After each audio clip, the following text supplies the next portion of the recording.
Hello everybody, welcome back to my YouTube channel. Today I'm showing you what I have got from a washing machine what went for service.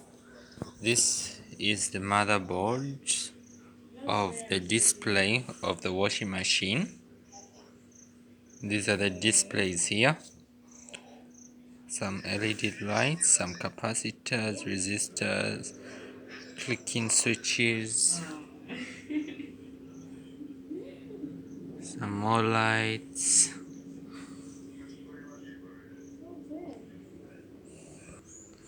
Also I have got some motor pumps, two pumps from the service washing machine,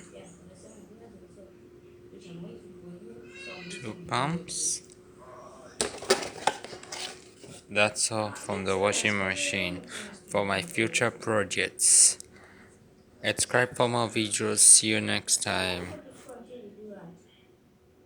Leave a comment below, share, like and subscribe for more videos. See you next time.